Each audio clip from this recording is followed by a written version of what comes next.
upaya orang-orang Quraisy untuk menjegal dakwah Nabi sallallahu alaihi wasallam dengan berbagai macam upaya. Di antaranya adalah orang-orang musyrik tanazul, berusaha untuk merendah kepada Rasul dengan cara membuka dialog. Diutuslah pembesar mereka menghadap Nabi sallallahu alaihi wasallam. Kemudian mereka mengatakan, "Ya Muhammad, ta'budu alihatana sanatan wa na'budu alihataka sanatan." Wahai Muhammad, bagaimana kalau seandainya kau sembah Tuhan kami setahun saja, tahun depan kami akan menyembah Tuhan. 1 tahun kau sembah Tuhan kami, 1 tahun kami sembah Tuhan. Kan enak tuh. Ma'asyiral muslimin yang dimuliakan Allah Subhanahu wa taala. Kemudian mereka mengatakan, fa in kunna 'alal haqq akhadta minhum haddan wa in kunta 'alal haqqi akhadna minhu haddan. Nanti setelah itu kita lihat, kalau rasa-rasanya agama kami lebih benar dibandingkan agama dirimu, kau ikut kami. Tapi kalau rasa-rasanya agama engkau lebih benar di antara agama kami, kami yang ikut engkau. Maka Nabi SAW terdiam. Sampai kemudian Allah Subhanahu wa taala turunkan ayat, "Qul ya ayyuhal kafirun la a'budu ma ta'budun." Wahai orang kafir, katakan ya Muhammad, wahai orang-orang kafir, saya tidak akan menyembah apa yang kalian sembah. Dan di akhir ayat Allah mengatakan, lakum dinukum waliyadin. Sudah keyakinan kalian ambil dengan keyakinan kalian, dan keyakinanku adalah keyakinanku. Ma'asyiral muslimin yang dimuliakan Allah Azza wa Jalla, kenapa Rasul menolak? Tidak mau kemudian mengikuti saran orang-orang musyrik ini. Karena agama Nabi SAW itu agama tauhid. Jangankan nyembah Tuhannya orang musyrik setahun, nyembah sekali saja sudah rontok tauhidnya. Jangan 1 tahun sembah Tuhan orang-orang musyrik, sekali saja nyembah rontok semua tauhid. La in asyrakta la yahbatanna amaluka wa la takunanna minal khasirin. Kalau engkau melakukan kesyirikan, la yahbatanna amal, tentu amal kalian akan hancur dan engkau akan menjadi orang yang rugi. Dan inilah akidah namanya. Ma'asyiral muslimin yang dimuliakan Allah Azza wa Jalla, akhirnya kemudian orang-orang musyrik pun tidak berhasil. Mulailah mereka mencari cara lain. Diutuslah para pembesar mereka untuk datang ke kota Yathrib, ke kota Madinah. Karena mereka tahu di Madinah itu banyak orang-orang Yahudi. Dan orang-orang Yahudi itu diturunkan kitab, siapa tahu ada informasi dari ahlul kitab Madinah tentang Rasul sallallahu alaihi wasallam. Berangkat mereka. Kemudian mereka bertanya kepada pembesar Yahudi Madinah dan mengatakan, wahai para pembesar Yahudi di negeri kami Mekah, ada orang yang tiba-tiba ngaku nabi. Percaya enggak kalian? Maka kata pembesar Yahudi, gini saja, berikan kepada dia 3 soalan. Kalau dia sanggup menjawab, memang dia nabi. Kalau dia tidak sanggup menjawab, dustakan kenabiannya. Akhirnya kemudian kata orang Yahudi mengatakan kepada orang-orang musyrik, satu, tanya kepada orang yang ngaku nabi itu, bagaimana cerita tentang anak-anak muda yang terjerembab dalam sebuah gua? Bagaimana kisahnya? Anak muda yang masuk ke dalam gua kemudian ditidurkan lama, macam mana kisahnya? Kemudian yang kedua tentang seorang raja yang keliling dunia berdakwah tauhid, macam mana kisahnya? Kemudian yang ketiga, tanyakan soal ruh kepada dia, apa itu ruh? Dalam riwayat yang lain, tanyakan kepada dia tentang kemiripan anak. Kenapa anak bisa mirip dengan bapaknya atau dengan ibunya? Kalau dengan tetangganya bahaya. Ya. Kemudian yang kedua, kenapa penduduk sorga, apa makanan pertama yang dimakan penduduk sorga? Kemudian ketiga, tanyakan soal ruh kepada dia. Kalau dia bisa menjawab, memang dia nabi. Kalau tidak bisa menjawab, dustakan kenabiannya, pembual dia. Kemudian kunci jawabannya diberitahu. Pulanglah orang-orang musyrik ini dengan senang hati karena sudah mendapatkan ujian yang akan diujikan kepada Nabi SAW. Sampai di Mekah, mereka datang kepada Nabi SAW dan mengatakan, ya Muhammad, kami akan beriman asal syaratnya engkau jawab 3 pertanyaan kami. Ketika mereka mengatakan akan beriman, ikhwan, Rasul langsung senang. Karena Rasul itu menginginkan hidayah kepada orang-orang Quraisy itu. Sehingga Rasul lupa mengucapkan kalimat insya Allah ketika hendak memberikan jawaban. Harusnya Rasul mengatakan insya Allah besok jawabannya, harusnya begitu ya. Tapi Rasul saking senangnya mengatakan ghadan al-jawab, besok jawabannya. Kenapa tidak hari itu juga Rasul kasih jawaban? Karena Nabi SAW la yantiku anil hawa, dia tidak bicara dengan hawa nafsunya, dia harus menunggu wahyu dari Allah dulu. Kalau memang turun wahyu, baru Nabi jawab. Kalau tidak turun wahyu, Rasul tidak akan jawab. Ma'asyiral muslimin yang dimuliakan, karena lupa mengucapkan insya Allah, keesokan hari Jibril pula tak turun. Hari kedua tak turun juga. Sudah lewat 1 minggu tidak turun juga. Lewat 2 minggu tidak turun juga. Sesak dada Nabi. Orang-orang musyrik sudah mulai meragukan kenabiannya. Tuh kan, dia bukan Nabi katanya. Masa sudah 2 minggu nggak ada jawabannya katanya. Dia janji besok akan dijawab. Ketika sudah berlalu hampir 1 bulan, Nabi sudah semakin sesak dadanya. Maka kemudian Allah perintahkan Jibril untuk menurunkan surat Al-Kahfi. Surat Al-Kahfi, di mana surah Al-Kahfi itu menjawab semua pertanyaan orang-orang kafir Quraisy. Adapun anak-anak muda yang masuk ke dalam gua kemudian ditidurkan 300 abad lebih, mereka lah Ashabul Kahfi, dibacakan ayatnya. Adapun kemudian seorang raja yang berkeliling dunia untuk berdakwah mendakwahkan tauhid, dialah Dzulqarnain, disebutkan ayatnya. Adapun ruh, maka Allah berfirman, yas'alunaka 'anir ruh qulir ruhu min amri rabbi wa ma utitum minal ilmi illa qalila. Mereka bertanya-tanya kepadamu soal ruh.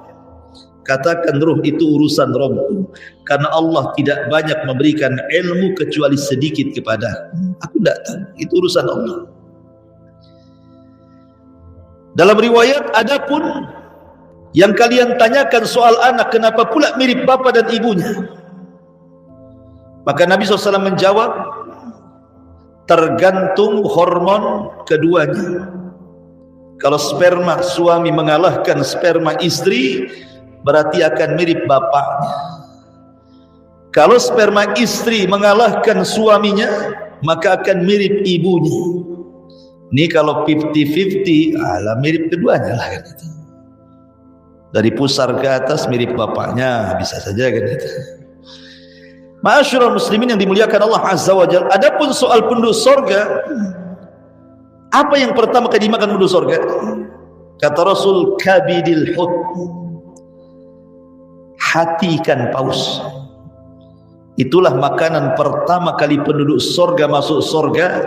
Yang pertama dimakan hatinya ikan paus. Dan minuman yang pertama diminum wedang jahe, zanzabil dalam bahasa Arab. Bahasa kitanya wedang jahe. Tapi wedang jahe surga dengan wedang jahe kita ya beda lah. Apalagi wedang jahe set-setan kan. Beda lah. Karena Abdullah ibn Abbas radhiyallahu anhu mengatakan, persamaan surga dengan dunia itu hanya persamaan nama, bukan hakikat. Karena surga itu mala ainun ra'at wala udhunun sami'at wala khatara ala qalbi bashar. Nikmatnya loh tidak bisa dilihat mata, didengar telinga, terbayang pun tidak bisa. Saking nikmatnya. Jadi hanya kesamaan nama saja, hakikatnya berbeda. Ma'asyiral muslimin yang dimuliakan Allah Subhanahu wa taala. Tetapi setelah diberikan jawaban dan jawabannya benar, kan mereka menyimpan jawaban kan. Benar jawabannya itu. Tidak juga beriman. A'anzartahum am lam tunzirhum la yu'minun. Kau beri peringatan dia atau tidak, tetap saja degil tidak akan beriman orang-orang Quraisy itu.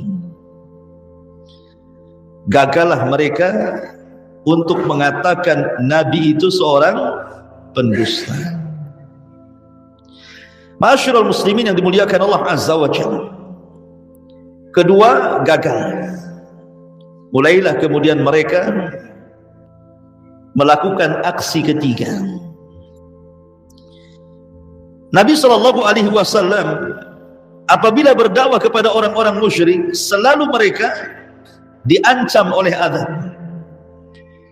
Nabi selalu mengancam, kalau kalian tetap melakukan kesyirikan nanti akan datang azab Allah kepada kalian, bla bla bla, begini macam-macam. Akhirnya mereka menagih janji itu. Muhammad, kamu kalau berdakwah kepada kami, sedikit-sedikit kalau kami tidak taat kepada Allah dan kepada dirimu akan turun azab. Mana azabnya? Nantang azab dia. Mana azabnya? Kok enggak turun-turun si azabnya katanya. Maka Allah Subhanahu wa taala firmankan tentang mereka, wa yasta'jilunaka bil adzab walan yukhlifallahu wa'dah inna yawman 'inda rabbika ka alfi sanatin mimma ta'udun. Dan mereka datang kepadamu ya Muhammad meminta disegerakan azab. Dan Allah tidak mungkin menyelisih janjinya.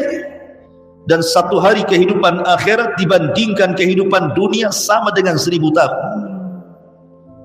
Dalam ayat yang lain, yasta'jilunaka bil adzab wa inna jahannam la muhitatun bil kafirin.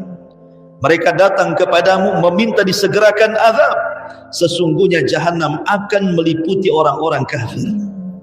Digambarkan mereka seperti itu, mengolok-olok Rasul. Mana azabnya? Kok enggak turun-turun gitu ya. Ini kan istihza dah. Mengolok-olok Nabi SAW. Dan macam-macam mereka lakukan kepada Nabi SAW sampai akhirnya mereka datang kepada Abu Thalib. Mereka sudah tidak ada jalan lagi, mengancam untuk membunuh Nabi SAW. Bahkan mengancam siapapun yang melindungi Nabi, termasuk pamannya Abu Thalib, diancam akan dibunuh. Lah akhirnya kemudian karena sudah marah nih para pembesar Quraisy ini, berkumpullah Fir'aunnya umat ini siapa? Abu Jahal. kemudian Umayyah, kemudian Mughirah, Al-Walid, pembesar-pembesar Quraisy ini berkumpul. Kemudian mereka sepakat, Bani Hashim dan Bani Al-Muttalib semakin hari semakin melindungi si Muhammad itu. Ini tidak bisa dibiarkan. Lalu bagaimana caranya? Akhirnya terjadilah konsensus kesepakatan, kalau begitu kita boikot saja mereka. Karena mereka sudah melindungi si Muhammad, kita boikot. Supaya mereka kembali kepada kita dan mereka sendiri yang membunuh si Muhammad itu. Terjadilah pemboikotan, di mana mereka menerapkan satu larangan keras untuk tidak berhubungan dengan Bani Hashim dan Bani Al-Muttalib. Satu, tidak boleh menikahi wanita-wanita Bani Hashim dan Bani Muttalib, karena dua kabilah ini sudah melindungi si Muhammad. Yang kedua, mereka mengatakan tidak boleh jual beli dengan mereka. Yang ketiga, tidak boleh duduk-duduk ngobrol bersama mereka. Yang ketiga, yang keempat, tidak boleh bergaul dengan mereka. Yang kelima, tidak boleh masuk ke rumah-rumah mereka. Yang keenam, tidak boleh bicara dengan mereka. Yang ketujuh, tidak boleh menerima sulhah, perdamaian dengan mereka. Dan yang terakhir, tidak boleh ada rasa kasihan sedikit pun dengan mereka. Akhirnya sepakat seluruh kabilah Quraisy memboikot dua kabilah yang melindungi Nabi, Bani Hashim dan Bani Al-Muttalib. Diboikot. Berapa tahun? 3 tahun. Kemudian hasil rapat mereka ini ditulis dalam sebuah kertas, kemudian diletakkan di dalam Ka'bah, bahwa ini perjanjian bersama antar kabilah untuk memboikot Bani Hashim dan Bani Al-Muttalib. Selama perjanjian tergantung di Ka'bah ini, maka selama itu pemboikotan tetap berlangsung. Akhirnya kemudian berlalulah pemboikotan ini sampai 3 tahun lamanya. Akhirnya kemudian mereka pun mulai kelaparan, sampai dikatakan hatta akalu awraqasy syajar, sampai mereka memakan daun-daun pohon, wal julud, dan kulit, wa wasalu ad-dharra wal faqr, sehingga banyak di mana-mana terjadi kemiskinan dan kefakiran. Hatta sami'at aswatun nisa'i was-sibyan, sampai wanita-wanita, anak-anak kecil, bayi-bayi menangis kelaparan. Diboikot 3 tahun. Ketika sudah sampai 3 tahun, rupanya adalah orang-orang Quraisy itu, walaupun bukan pembesar mereka, kasihan. Ini udah lewat 3 tahun. Mereka makin hari makin miskin, makin kelaparan, banyak penyakit dan begitu seterusnya. Ada seorang yang bernama Hisham ibn Amrin ibn al-Harith dari Bani Amir ibn Lu'ay. Dia kasihan. Bagaimana bisa, mungkin bahasa kita, tega-teganya kabilah-kabilah Arab itu memboikot dua kabilah ini. Mereka sudah makan dedaunan, mereka sudah susah kelaparan. Terkadang mereka diberi, boleh membeli sesuatu dari orang-orang Quraisy itu, tetapi harganya dimahalkan sampai mereka tidak sanggup beli, sehingga mereka hanya bisa memberi makanan itu harus keluar ke Yaman, ke Syam dengan modal seadanya, sehingga tidak cukup bagi mereka untuk dimakan. Maka ada orang yang namanya Hisham ibn Amr ibn Haris ini kasihan. Memang dia bukan tokoh besar, tapi juga satu di antara tokoh-tokoh Quraisy. Dia berpikir, akhirnya dia berangkat kepada Zuhair ibn Abi Umayyah al-Makhzumi. Zuhair ini termasuk daripada bibi dari ibu dari Bani Hashim. Jadi Hisham ini datang kepada Zuhair, ya Zuhair, engkau masih ada kerabat dengan Bani Hashim. Kenapa kau diam saja? Kenapa kau tidak tolong mereka? Bergeraklah, tolong saudaramu itu. Kata Zuhair, ya Hisham, macam mana aku akan nolong mereka? Aku sendirian. Kalau kau bisa, carikan kawan. Akhirnya Hisham pun kemudian mencarikan kawan, datanglah kepada Al-Mut'im ibn Adi dan mengumumkakan keinginannya supaya membatalkan perjanjian pemboikotan itu. Akhirnya Mut'im ibn Adi setuju. Kata Mut'im bin Adi, cari lagi yang bisa mendukung kita. Akhirnya Hisham pun kemudian mencari lagi, datanglah kepada seorang yang bernama Bukhtari ibn Hisham, dan dia pun setuju. Kemudian disuruh mencari orang lagi yang sepaham dengan dia. Maka Hisham pun berangkat kepada Zam'ah ibnul Aswad, ayah daripada Sauda bintu Jam'ah, istri Nabi. Akhirnya setuju juga.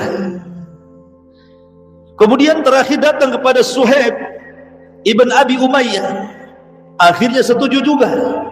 Ketika sudah ada 5 atau 6 pembesar ini setuju untuk pembatalan pemboikotan itu, akhirnya Hisham Ibn Amr Ibn Haris ini mengajak teman-temannya untuk tawaf di Ka'bah. Setelah tawaf, maka mereka berteriak, ya ma'syara Quraisy, sesungguhnya perjanjian ini kezaliman, sebaiknya dihapuskan. Biarkan Bani Hashim dan Bani Muttalib bebas. Datang Abu Jahal, si Fir'aun ini. Apa kata Abu Jahal? Kadzabta, dusta engkau. Wallahi la tusyak, demi Allah tidak boleh perjanjian itu dirobek. Berkata Jam'ah dan mengatakan, anta wallahi akdzab, kalau kami dusta, engkau lebih pendusta wahai Abu Jahal, katanya. Mulai lawan-lawanan sesama mereka. Akhirnya kemudian yang lain mengatakan, engkau benar, memang Abu Jahal itu sangat pendusta. Yang lain mengatakan, iya benar dia pendusta. Yang lain mengatakan, iya benar pendusta. Kan sudah ada rapat sebelumnya. Akhirnya Abu Jahal dikeroyok lah kan. Kemudian Abu Jahal akhirnya bertanya, oke, apakah engkau sudah mengikuti agama si Muhammad? Mereka mengatakan tidak ada urusan kita dengan agama dia, ini urusan kemanusiaan. Tiba-tiba Abu Thalib datang. Ketika mereka sedang berdialog itu, Abu Thalib datang. Apa kata Abu Thalib? Ya Aba Jahlin, wahai Aba Jahal, sini saya ingin ngomong, kata Abu Thalib. Anak saudaraku, maksudnya Nabi SAW, ingin menghabarkan kepada kalian lewat diriku, sesungguhnya perjanjian itu sudah terrobek dengan sendirinya. Allah Subhanahu wa ta'ala sudah mengutus rayap-rayap dan memakan kertas perjanjian itu sehingga tidak tersisa kecuali Ismullah. Oh, kaget mereka. Selama ini kan tidak tahu itu perjanjian itu sudah robek atau tidak kan itu. Ini kan baru keinginan. Ya. Maka kemudian orang-orang ini mengatakan, ayo kita lihat sama-sama. Kalau yang diucapkan Abu Thalib ini benar, maksudnya apa yang dikatakan anak saudaranya benar, bahwa perjanjian itu robek dan tidak tersisa kecuali Bismikallahumma, berarti pemboikotan harus dicabut dari Bani Hashim dan Muttalib. Tapi kalau dia dusta, ternyata perjanjian itu masih utuh, maka terserah kalian mau apakan si Muhammad itu. Akhirnya kemudian sama-sama berangkat menuju ke dalam Ka'bah. Rupanya betul, kertas janjian itu sudah tidak ada lagi, tinggal hanya secuil dan hanya sisa kalimat Bismikallahumma, itu saja. Adapun bulir-bulirnya sudah nggak tahu kemana karena sudah dimakan rakyat.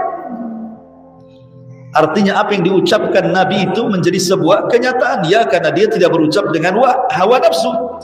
Yang diucapkanlah wahyu. Allah sengaja mengutus rayap untuk memakan tuh kertas perjanjian itu.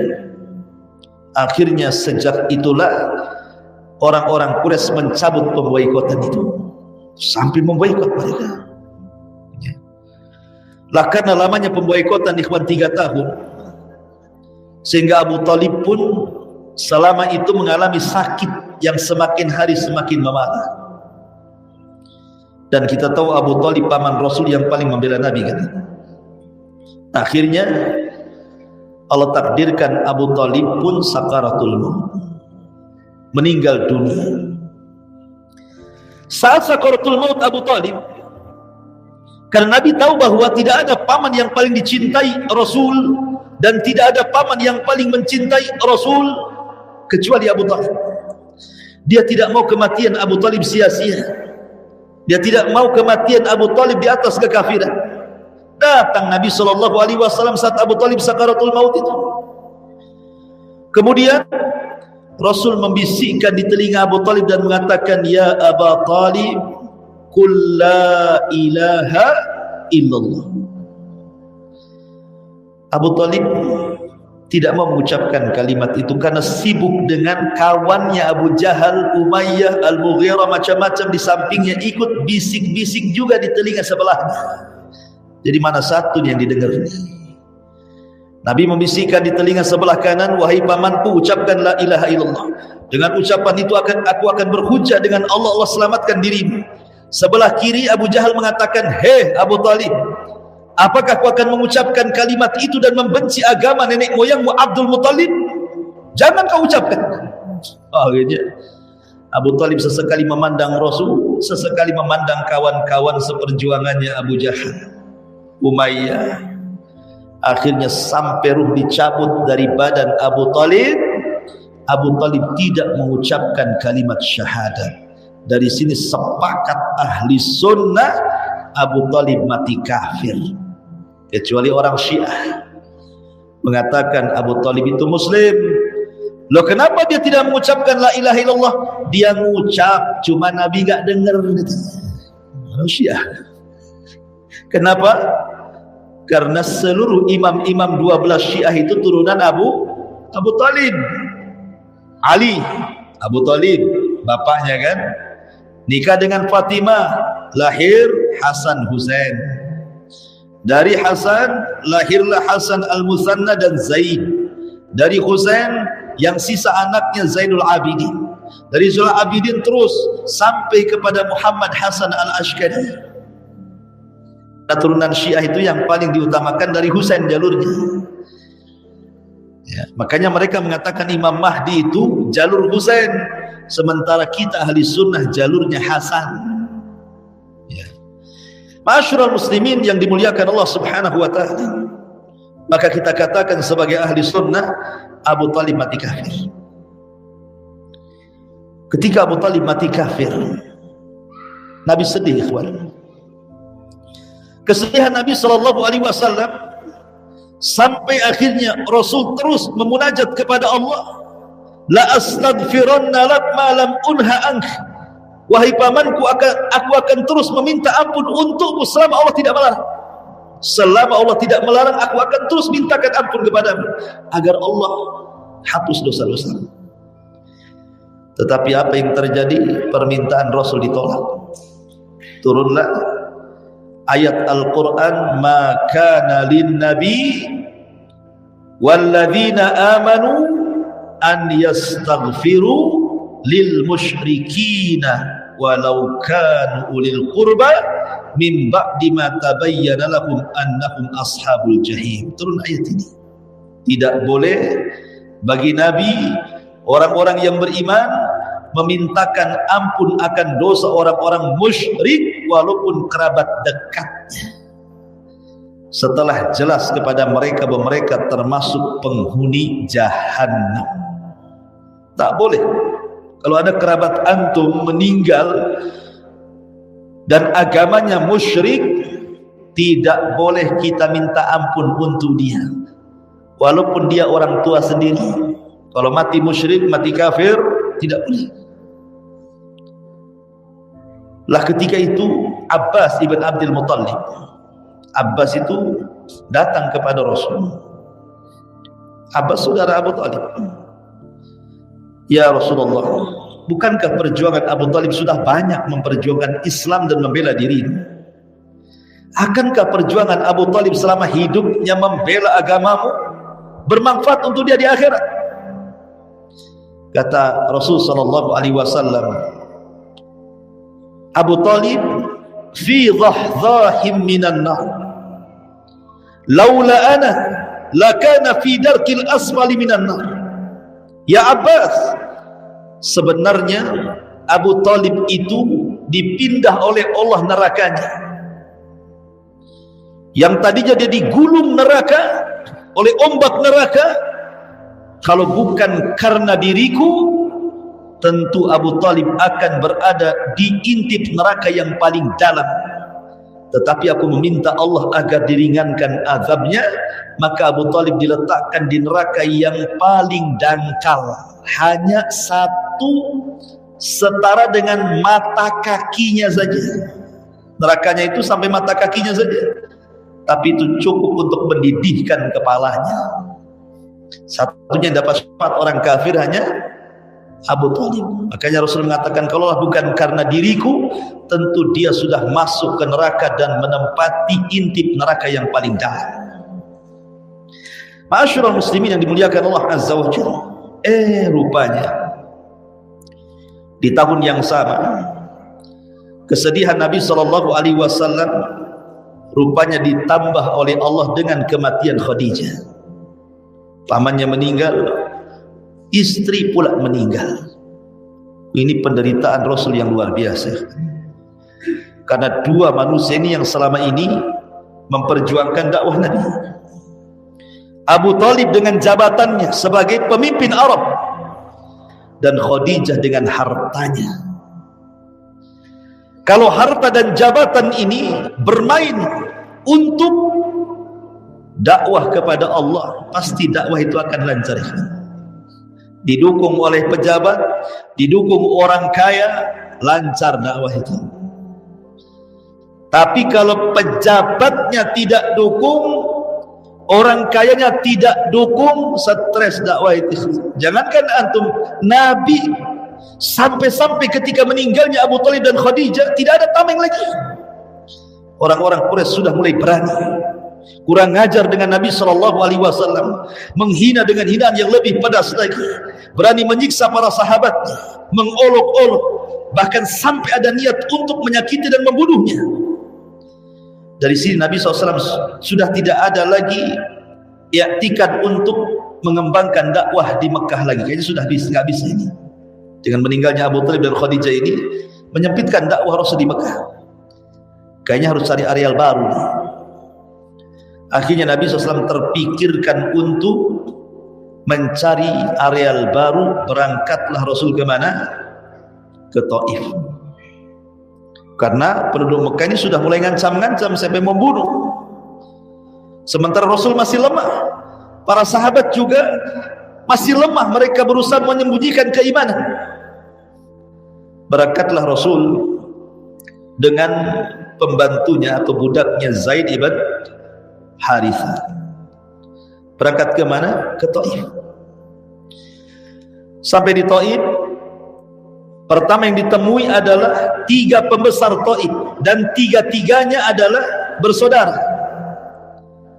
Pertama, Abdu Yalil ibn Amr ibn Umar al-Thaqafi. Yang kedua, Mas'ud ibn Amrin ibn Umar al-Thaqafi.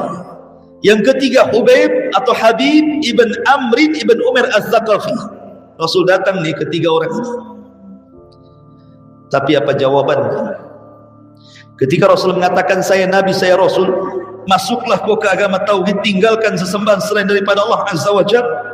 Masing-masing pembesar Taif ini ngomong. Apa ucapannya? Kalau engkau seorang Nabi, sudah kurobek kiswah Ka'bah itu. Enggak yakin kau seorang nabi. Kemudian yang kedua mengatakan, demi Allah, aku tidak akan bicara selamanya dengan kau. Sebab kalau seandainya kau memang seorang nabi, maka kau lebih bahaya dibandingkan aku bicara denganmu. Dan kalau memang kau bukan seorang nabi, lebih lagi aku tidak akan bicara dengan kamu. Kemudian yang ketiga mengatakan, apakah tidak ada nabi? Kenapa Allah harus memilih kamu, katanya. Kenapa tidak Abu Jahal saja jadi nabi? Gitu loh maksudnya. Kenapa enggak Abu Lahab saja jadi nabi? Kau pula jadi nabi, katanya. Itu kan istihza, mengolok-olok. Maka Nabi SAW 10 hari di Taif ini berdakwah door to door ke rumah-rumah, ke penduduk-penduduk Taif. Rupanya 3 pemimpin Taif ini sudah merencanakan untuk menyakiti Nabi. Kemudian diprovokasilah orang Taif, mulai anak-anak, perempuan, orang tua, laki-laki, semua mengusir Rasul, sepakat diusir dari Taif. Yang anak-anak naruh duri, yang perempuan ikut melempari batu, yang laki-laki ngejar mentung, sampai Rasul dikejar-kejar oleh penduduk Taif, berjalan dan berlari 1 mil bersama Zaid, menghindari batu yang dilempar kepadanya itu. Diusir. Kalau antum jadi dai, kemudian persis seperti Nabi, 100% saya yakin resign antum jadi dai itu.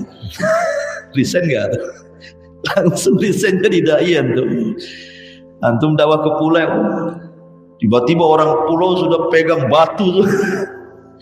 Ya, berhentilah saya jadi dai. Bagus jadi tukang bangunan. Lihat bagaimana Nabi, kita berdakwah tidak pernah kayak gini. Kita ini dilempari dengan status saja, udah stres kayaknya. Ya, baru dibully saja, baru dikata-katain saja sudah lemes kita ini. Ini belum batu, baru omongan saja, itu pun lewat status, bukan lewat omongan. Itu udah sakit hati itu. Nabi betul-betul dilempari batu. Akhirnya Nabi lari sampai ke perbatasan Mekah. Rasul tidak bisa keluar, tidak bisa ke dalam. Coba bayangkan, mau balik ke Taif dilempari orang Taif, mau masuk ke Mekah nggak bisa karena orang Mekah ngancam bunuh. Mau kemana lagi coba Rasul itu? Dua-duanya berbahaya. Akhirnya Nabi SAW kemudian tinggal di perbatasan antara Mekah dan Taif, di kebun kurma. Rupanya malaikat Jibril melihat kasihan kepada Nabi, melihat iba. Macam mana seorang Nabi dan Rasul, orang mulia, bisa ditolak, dilempari batu. Akhirnya Jibril datang membawa 2 malaikat penjaga Taif. Ayo kita mendatangi Muhammad sallallahu alaihi wasallam. Maka datanglah kemudian malaikat Jibril mengatakan, ya Muhammad, di samping kiri kananku adalah 2 malaikat penjaga 2 bukit Taif. Kau tinggal perintahkan saja 2 malaikat ini. Biar 2 malaikat itu mencabut bukit Taif tadi, ditimpakan kepada penduduk Taif yang sudah kurang ajar kepadamu. Kalau itu di posisi kita, pasti antum iya lempar saja, kurang ajar mereka itu. Ya. Tetapi Nabi mengajarkan bagaimana as-sabru alal dakwah, sabar di atas dakwah, wa tawassaw bil haqqi wa tawassaw bis sabr. Apa kata Rasul? Allahumma hdi biqaumin fa innahum la ya'lamun. Enggak. Aku hanya bisa berdoa kepada Allah, mudah-mudahan Allah berikan hidayah kepada mereka, karena mereka kaum yang tidak tahu aku ini seorang nabi. Kalau mereka nabi, tak mungkinlah mereka melempari batu kepadaku. Dan aku hanya berdoa, mudah-mudahan walaupun mereka tidak beriman, akan lahir anak cucu-cucu mereka yang beriman kepada Allah dan Rasulnya. Itulah kesabaran Nabi SAW ketika menerima tantangan dakwah di Taif. Wallahu a'lam. Ini sudah isya. Kita tutup dengan kafaratul majlis. Subhanaka wa bihamdika, asyhadu an la ilaha illa anta, astaghfiruka wa atubu ilaik. Allahu ta'ala alam. Assalamualaikum warahmatullahi wabarakatuh.